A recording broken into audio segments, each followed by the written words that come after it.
Hi, I'm Jane Wells with CEOs You Should Know, and you are? Tom Ripley. And you're with? Lids. And what is Lids? Lids is 1,138 store retailer. We are the #1 seller of hats in North America. What are annual revenues?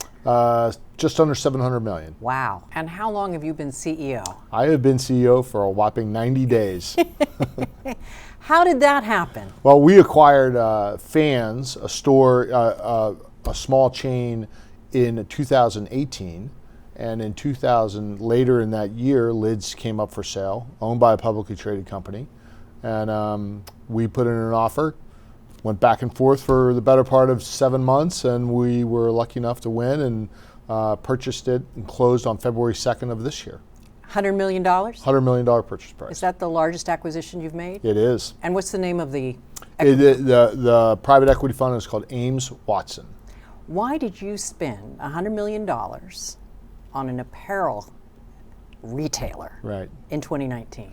Yeah, with declining traffic in malls all over America. I think what happens to malls in the future is there'll be places where consumers can browse, look at new fashions, upcoming trends. It's still a very difficult thing to do online, and it's still a very tangible product. You can't, no matter how many pictures I take of this hat, you'll never get the feeling for the type of thread and how far it's raised off. This is much more beautiful in person than it would look online. Completely. And then there's the fitted aspect. You have to try it on. You want to see if it fits right. Does it look right with your shoes or your jacket or something? And so there are a lot of aspects of that, and we'll still be in those types of environments. I do think there's one other thing that we're going to try at Lids. We just did it today as a little test, which is an opportunity to kind of reach out a little bit to the marketplace.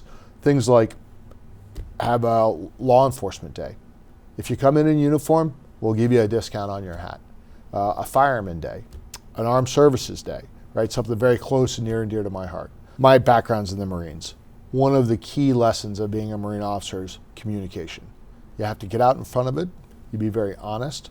You treat people with respect, and you tell them exactly what's going to happen, when it's going to happen. You try to be as clear and forthright with them as you can, and that really takes a lot of the mystique away, a lot of the concern, the anxiety. At least then they can start to plan for it, and they can start to work with you and start to anticipate those changes. Yeah, people want to plan. For sure.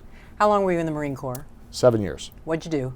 I was an infantry officer at a rifle platoon, a weapons platoon, and then I was in the Marine Corps Special Operations community called Force Recon is the name of it. And where were you? Oh gosh, I was Korea, Okinawa, Australia. I was in Kosovo. I was in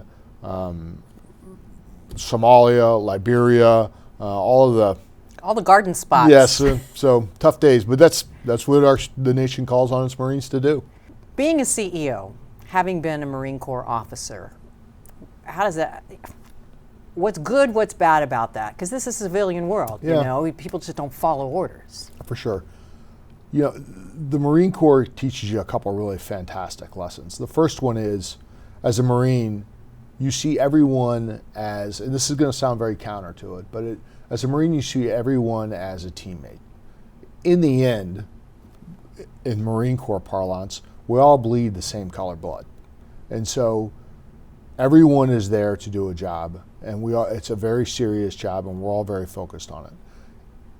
In business, everyone is very, very focused on trying to accomplish a goal, maybe a personal goal, it may be the business's goal. If you can help create that alignment across the team, you'll create a fantastic team. So when I speak to my teammates at Lids, I don't call them employees, I call them teammates, right? I want them to know that I care more about them than I do about myself.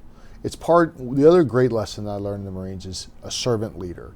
It's something that we spend a lot of time on talking about in the Marine Corps, where it's my most important job in the Marine Corps was to look after my Marines, to take care of them. I have the same job today. It's to look after my teammates at Lids, to do everything I can to try to help them succeed, to try to knock down obstacles for them. When I met with my store manager, I spent time with my regional director out here in LA. What are we not doing well? How can I help you? I was never brought in here to solve problems. I'm here to help them solve the problems. You don't hire smart people and tell them what to do. You hire them so they can tell you what to do, right? Steve Jobs' great quote. And that's exactly the way I try to approach this. I have twin autistic girls, and they are incredibly special. They're just wonderful young ladies. It's a challenge, autism, because there's so much unknown. And so we're going to try to make some progress there. How old are they? 13. Beautiful. 13's a tough age, regardless. Correct. Especially for Yeah. girls. Well, I'm still the hero, so I'm still their favorite person. So it's I understand eventually that'll change with young ladies, but for right now, I still can do no wrong. How has that experience made you a better leader? Well, I'll tell you, you approach problems very differently.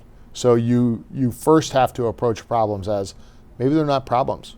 Maybe you just are not communicating properly. And so autism is really a communication challenge. And so I've learned to communicate differently. I've learned to be more patient, which is not organic to being a CEO or to being a Marine. And so I've had to be a much more patient person. They've taught me more than probably just about anything. What's the biggest mistake in business you ever made? My mother told me a great piece of advice once, which was, if you have to think twice about it, it's probably the wrong decision. And I've been late to make decisions where I knew my gut said that, this person's not working out, or this is not the right direction for this particular part of the business, and I wait, either because I don't want to disrupt that family or that person, and those have always been mistakes. How alive is this Southern California market for you guys? The LA market has just exploded. You've gone from famine to feast. You have 2 football teams. You have the number 1 professional athlete in LeBron James just come to this market. It has been pretty incredible what's happened here. So to answer your question directly, our number 1, 2, and 3 store are all within a couple hundred yards of each other. Really? Yes. And so our number 1 store, you'll be thrilled to hear, is the Dodger store. The clubhouse has 1,000 people a day walk through that store. This year we were named the NFL Retailer of the Year. And the reason why was, wow. Yeah.